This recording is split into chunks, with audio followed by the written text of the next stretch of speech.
El gato negro. Por Edgar Allan Poe. Ni espero ni quiero que se dé crédito a la historia más extraordinaria, y, sin embargo, más familiar, que voy a referir. Tratándose de un caso en el que mis sentidos se niegan a aceptar su propio testimonio, yo habría de estar realmente loco si así lo creyera. No obstante, no estoy loco, y, con toda seguridad, no sueño. Pero mañana puedo morir y quisiera aliviar hoy mi espíritu.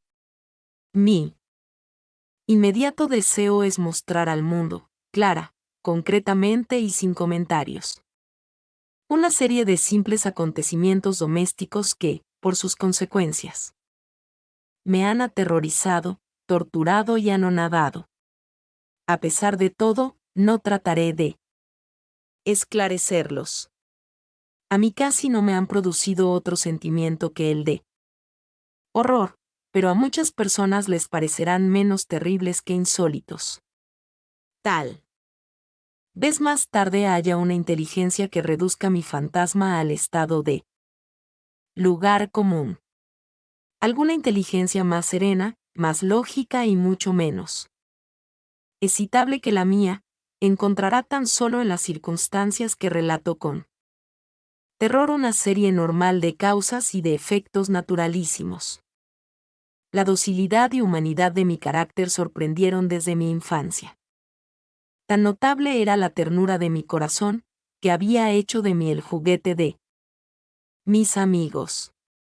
Sentía una auténtica pasión por los animales, y mis padres me permitieron poseer una gran variedad de favoritos. Casi todo el tiempo lo pasaba con ellos, y nunca me consideraba tan feliz como cuando les daba de comer o los acariciaba. Con los años aumentó esta particularidad de mi carácter, y cuando fui hombre hice de ella una de mis principales fuentes de goce. Aquellos que han profesado afecto a un perro fiel y sagaz no requieren la explicación de la naturaleza o intensidad de los goces que eso puede producir. En el amor desinteresado de un animal, en el sacrificio de sí mismo.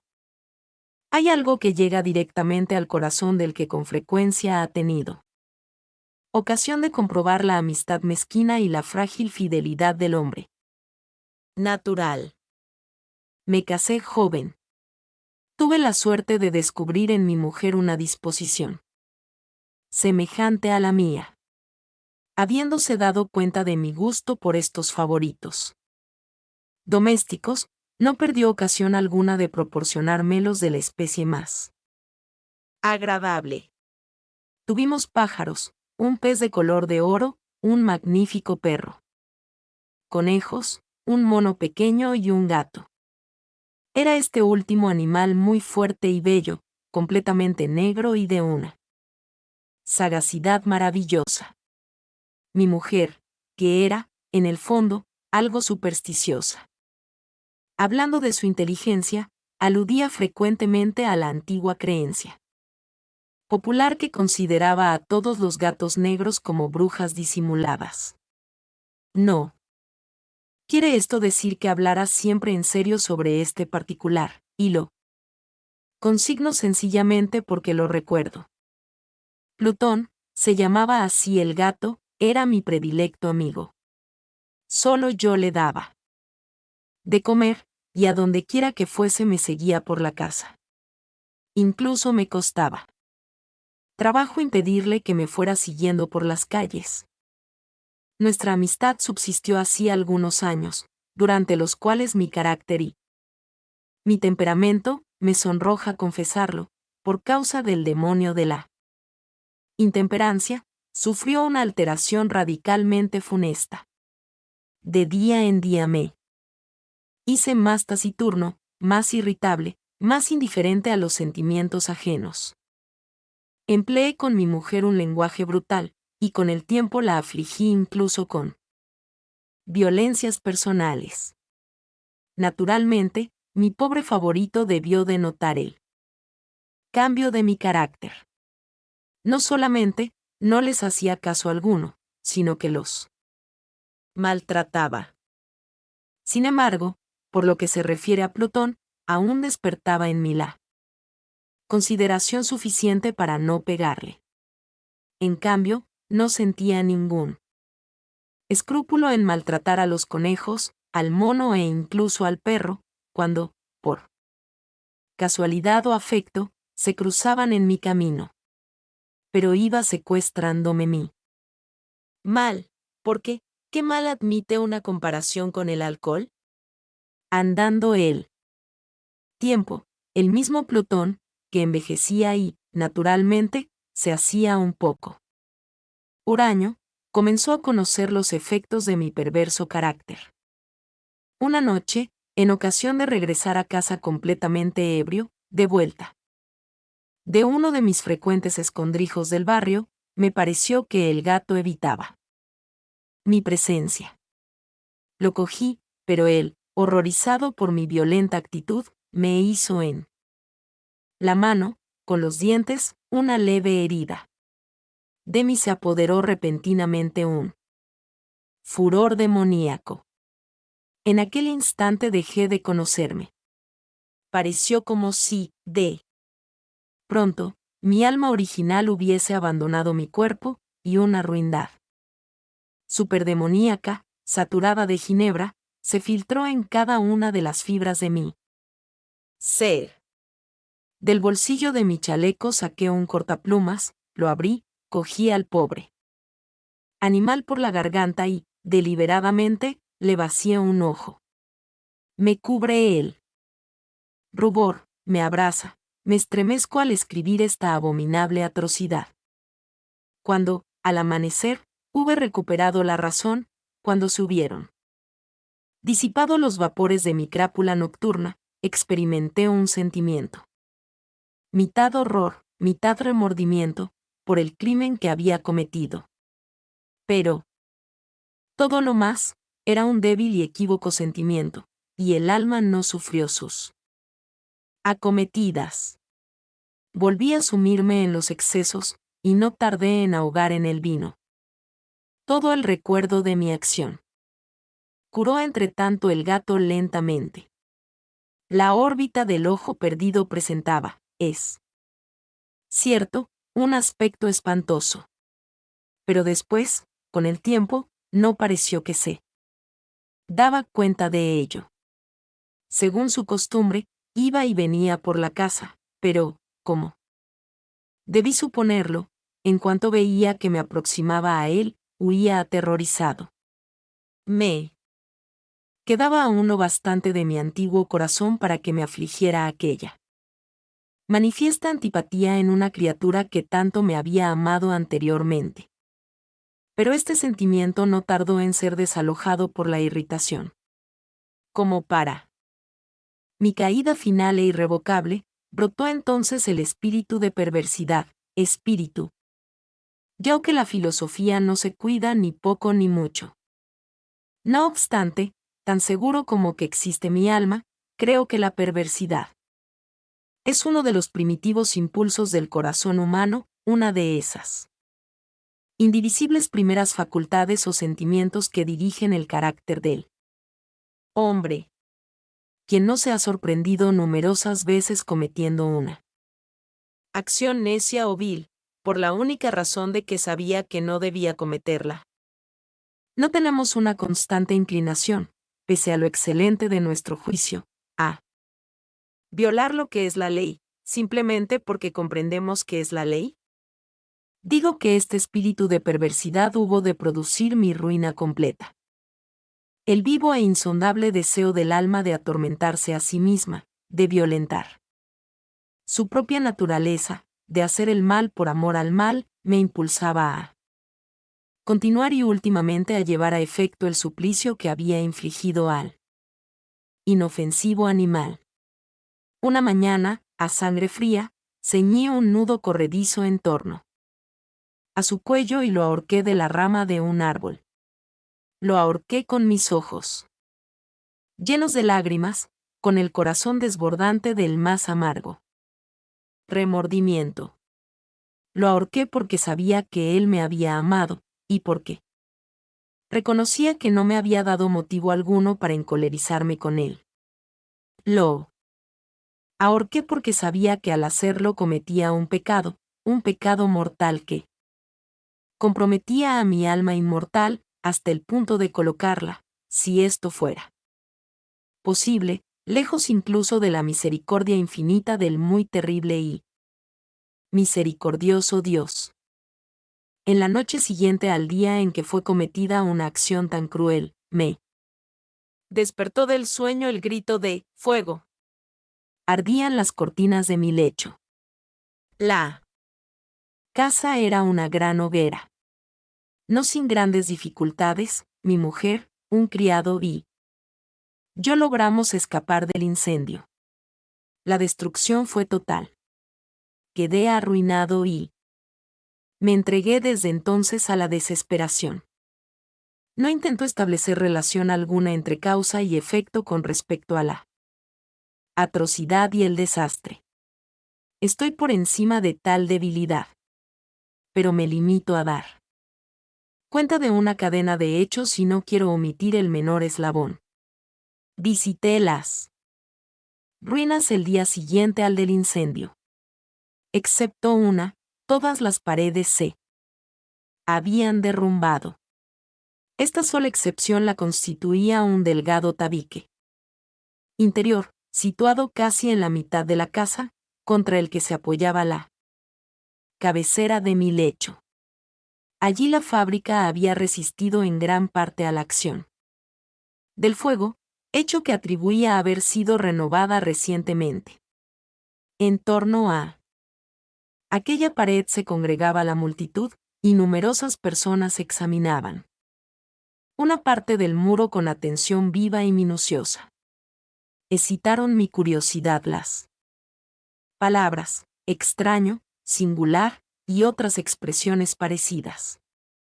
Me acerqué y vi, a modo de un bajorrelieve esculpido sobre la blanca superficie, la figura de un gigantesco gato. La imagen estaba copiada con una exactitud realmente maravillosa. Rodeaba el cuello del animal una cuerda. Apenas hube visto esta aparición, porque yo no podía considerar aquello más que como una aparición, mi asombro y mi terror fueron extraordinarios. Por fin vino en mi amparo la reflexión. Recordaba que el gato había sido ahorcado en un jardín contiguo a la casa. A los gritos de alarma, el jardín fue invadido inmediatamente por la muchedumbre, y el animal debió de ser descolgado por alguien del árbol y arrojado a mi cuarto por una ventana abierta. Indudablemente se hizo esto con el fin de despertarme. El derrumbamiento de las restantes paredes había comprimido a la víctima de mi crueldad en el yeso recientemente extendido. La cal del muro, en combinación con las llamas y el amoníaco del cadáver, produjo la imagen tal como yo la veía. Aunque prontamente satisfice así a mi razón, ya que no por completo mi conciencia, no dejó, sin embargo, de grabar en mi imaginación una huella profunda el sorprendente caso que acabo de dar cuenta. Durante algunos meses no pude liberarme del fantasma del gato, y en todo este tiempo nació en mi alma una especie de sentimiento que se parecía, aunque no lo era, al remordimiento. Llegué incluso a lamentar la pérdida del animal y a buscar en torno mío, en los miserables tugurios que a la sazón frecuentaba, otro favorito de la misma especie y de facciones parecidas que pudiera sustituirle. Me hallaba sentado una noche, medio aturdido, en un bodegón infame, cuando atrajo repentinamente mi atención un objeto negro que yacía en lo alto de uno de los inmensos barriles de ginebra o ron que componían el mobiliario más importante de la sala. Hacía ya algunos momentos que miraba a lo alto del tonel, y me sorprendió no haber advertido el objeto colocado encima. Me acerqué a él y lo toqué. Era un gato negro, enorme, tan corpulento como Plutón, al que se parecía en todo menos en un pormenor. Plutón no tenía solo pelo blanco en todo el cuerpo, pero este tenía una señal ancha y blanca, aunque de forma indefinida, que le cubría casi toda la región del pecho. Apenas puse en él mi mano, se levantó repentinamente, ronroneando con fuerza, se restregó contra mi mano y pareció contento de mi atención. Era, pues, el animal que yo buscaba. Me apresuré a proponer al dueño su adquisición, pero éste no tuvo interés alguno por el animal. Ni le conocía ni le había visto hasta entonces. Continué acariciándole, y cuando me disponía a regresar a mi casa, el animal se mostró dispuesto a seguirme. Se lo permití, e inclinándome de cuando en cuando, caminamos hacia mi casa acariciándole. Cuando llegó a ella se encontró como si fuera la suya, y se convirtió rápidamente en el mejor amigo de mi mujer. Por mi parte, no tardó en formarse en mí una antipatía hacia él. Era, pues, precisamente, lo contrario de lo que yo había esperado. No sé cómo ni por qué sucedió esto, pero su evidente ternura me enojaba y casi me fatigaba. Paulatinamente, estos sentimientos de disgusto y fastidio acrecentaron hasta convertirse en la amargura del odio. Yo evitaba su presencia. Una especie de vergüenza, y el recuerdo de mi primera crueldad, me impidieron que lo maltratara. Durante algunas semanas me abstuve de pegarle o de tratarle con violencia, pero gradual, insensiblemente, llegué a sentir por él un horror indecible, y a eludir en silencio, como si huyera de la peste, su odiosa presencia. Sin duda, lo que aumentó mi odio por el animal fue el descubrimiento que hice a la mañana del siguiente día de haberlo llevado a casa. Como Plutón. También él había sido privado de uno de sus ojos. Sin embargo, esta circunstancia contribuyó a hacerle más grato a mi mujer, que, como he dicho, ya poseía grandemente la ternura de sentimientos que fue en otro tiempo mi rasgo característico y el frecuente manantial de mis placeres más sencillos y puros. Sin embargo, el cariño que el gato me demostraba parecía crecer en razón directa de mi odio hacia él, con una tenacidad imposible de hacer comprender al lector. Seguía constantemente mis pasos. En cuanto me sentaba, se acurrucaba bajo mi silla, o saltaba sobre mis rodillas, cubriéndome con sus caricias espantosas. Si me levantaba para andar, se metía entre mis piernas y casi me derribaba, o bien, clavando sus largas y agudas garras en mi ropa, trepaba por ellas hasta mi pecho. En esos instantes, aun cuando hubiera querido matarle de un golpe, me lo impedía en parte el recuerdo de mi primer crimen, pero, sobre todo, me apresuro a confesarlo, el verdadero terror del animal. Este terror no era positivamente el de un mal físico, y, no obstante, me sería muy difícil definirlo de otro modo. Casi me avergüenza confesarlo. Aún en esta celda de malhechor, casi me avergüenza confesar que el horror y el pánico que me inspiraba el animal se habían acrecentado a causa de una de las fantasías más perfectas que es posible imaginar. Mi mujer, no pocas veces, había llamado mi atención con respecto al carácter de la mancha blanca de que he hablado y que constituía la única diferencia perceptible entre el animal extraño y aquel que había matado yo. Recordará, sin duda, el lector que esta señal, aunque grande, tuvo primitivamente una forma indefinida. Pero lenta. Gradualmente, por fases imperceptibles y que mi razón se esforzó durante largo tiempo en considerar como imaginaria, había concluido adquiriendo una nitidez rigurosa de contornos. En ese momento era la imagen de un objeto que me hace temblar. Nombrarlo. Era, sobre todo, lo que me hacía mirarle como a un monstruo de horror y repugnancia, y lo que, si me hubiera atrevido, me hubiese impulsado a librarme de él. Era ahora, digo, la imagen de una cosa abominable y siniestra, la imagen de la horca. O lúgubre y terrible máquina, máquina de espanto y crimen, de muerte y agonía. Yo era entonces, en verdad, un miserable, más allá de la miseria posible de la humanidad. Una bestia bruta, cuyo hermano fue aniquilado por mí con desprecio. Una bestia bruta engendraba en mí, hombre formado a imagen del Altísimo, tan grande e intolerable infortunio. ¡Ay! Ni de día ni de noche conocía yo la paz del descanso. Ni un solo instante, durante el día, me dejaba el animal. Y de noche, a cada momento, cuando salía de mis sueños, lleno de indefinible angustia, era tan solo para sentir el aliento tibio de la cosa sobre mi rostro, y su enorme peso, encarnación de una pesadilla que yo no podía separar de mí y que parecía eternamente posada en mi corazón. Bajo tales tormentos sucumbió lo poco que había de bueno en mí. Infames pensamientos se convirtieron en mis íntimos, los más sombríos, los más infames de todos los pensamientos.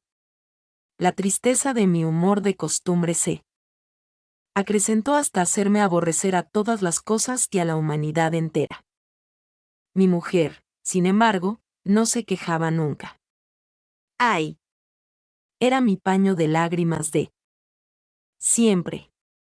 La más paciente víctima de las repentinas, frecuentes e indomables expansiones de una furia a la que ciegamente me abandoné desde entonces. Para un quehacer doméstico, me acompañó un día al sótano de un viejo edificio en el que nos obligara a vivir nuestra pobreza.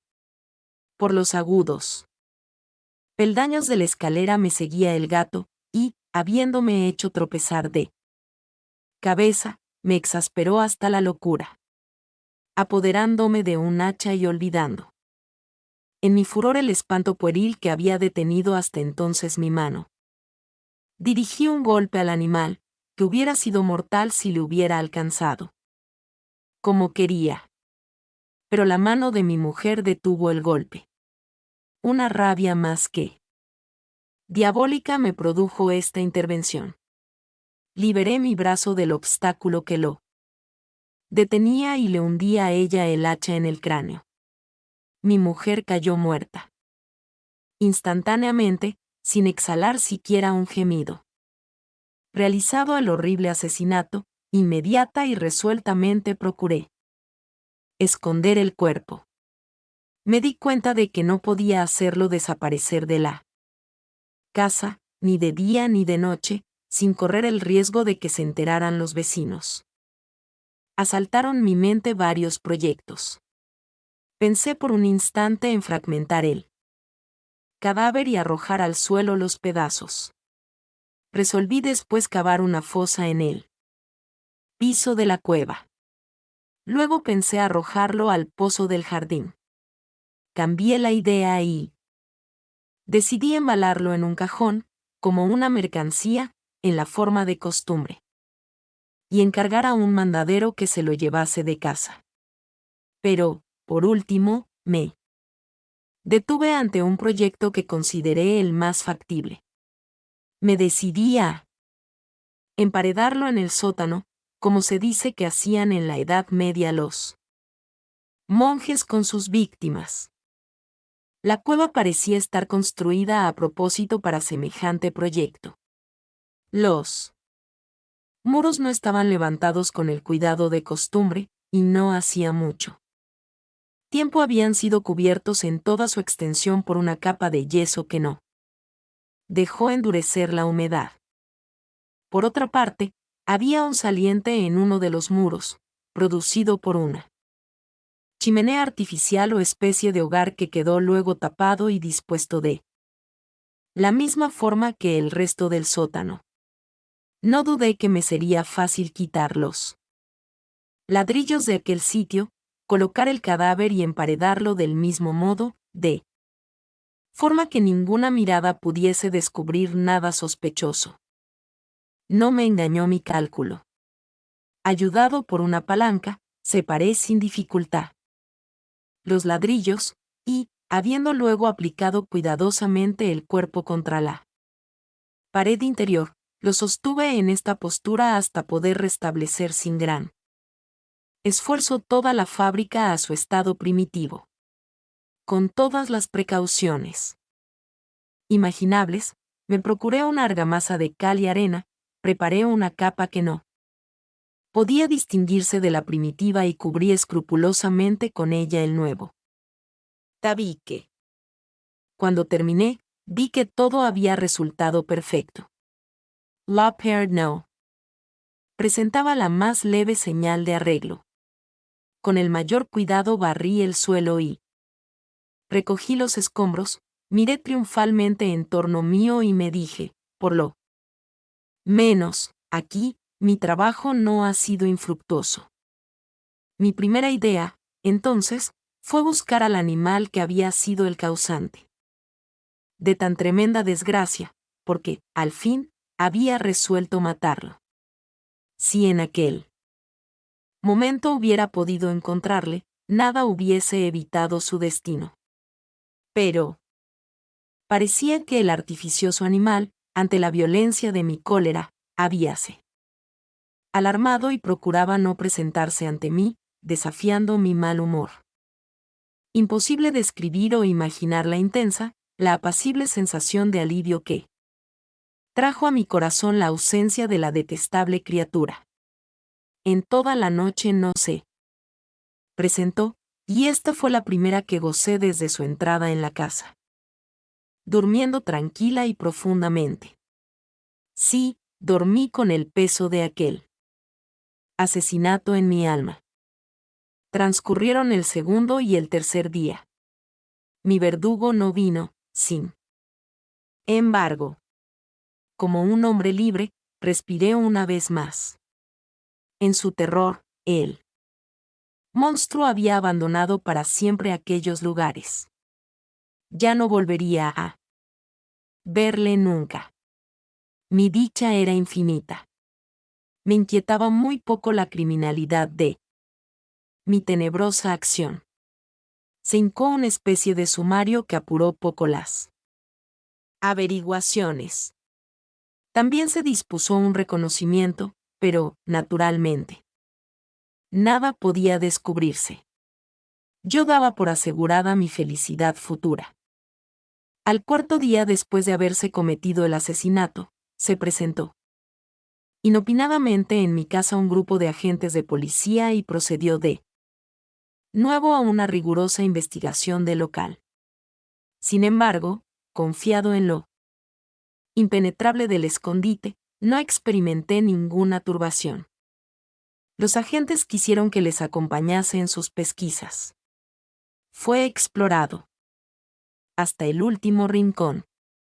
Por tercera o cuarta vez bajaron por último a la cueva. No me alteré lo más mínimo. Como el de un hombre que reposa en la inocencia, mi corazón latía pacíficamente. Recorrí el sótano de punta a punta. Crucé los brazos sobre el pecho y me paseé indiferente de un lado a otro. Plenamente satisfecha, la policía se disponía a abandonar la casa. Era demasiado intenso el júbilo de mi corazón para que pudiera reprimirlo. Sentía la viva necesidad de decir una palabra tan solo, a modo de triunfo, y hacer doblemente evidente su convicción con respecto a mí. Inocencia. Señores, dije, por último, cuando los agentes subían la escalera, es para mí una gran satisfacción haber desvanecido sus sospechas. Deseo a todos ustedes una buena salud y un poco más de cortesía. Dicho sea de paso. Señores, tienen ustedes aquí una casa muy bien construida, apenas sabía lo que hablaba, en mi furioso deseo de decir algo con aire deliberado. Puedo asegurar que esta es una casa excelentemente construida. Estos muros. ¿Se van ustedes, señores? Estos muros están construidos con una gran solidez. Entonces, por una fanfarronada frenética, golpeé con fuerza, con un bastón que tenía en la mano en ese momento, precisamente sobre la pared del tabique, tras el cual yacía la esposa de mi corazón. Ah, que por lo menos Dios me proteja y me libre de las garras del archidemonio. Apenas se hubo hundido en el silencio el eco de mis golpes, me respondió una voz desde el fondo de la tumba. Era primero una queja, velada y entrecortada como el sollozo de un niño. Después, enseguida, se hinchó en un grito prolongado, sonoro y continuo, completamente anormal e inhumano.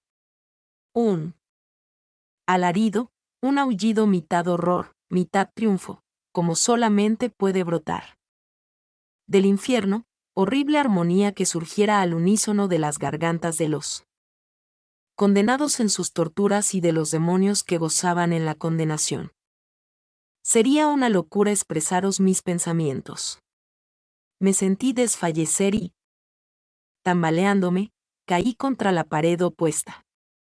Durante un instante se detuvieron. En los escalones los agentes. El terror los había dejado atónitos. Un momento. Después, 12 brazos robustos atacaron la pared, que cayó a tierra de un golpe. El cadáver, muy desfigurado ya y cubierto de sangre coagulada, apareció. Rígido, a los ojos de los circunstantes. Sobre su cabeza, con las rojas fauces dilatadas y llameando el único ojo, se posaba el odioso animal cuya astucia me llevó al asesinato y cuya reveladora voz me entregaba al verdugo. Yo había emparedado al monstruo en la tumba. Mi nombre es Mimed. Relatos, libros de ciencia ficción. Suspenso, terror y otras obras literarias. Me encuentras en YouTube en YouTube, Mimed. Y en el portal de Demim. En demim.es.tl. Gracias por estar.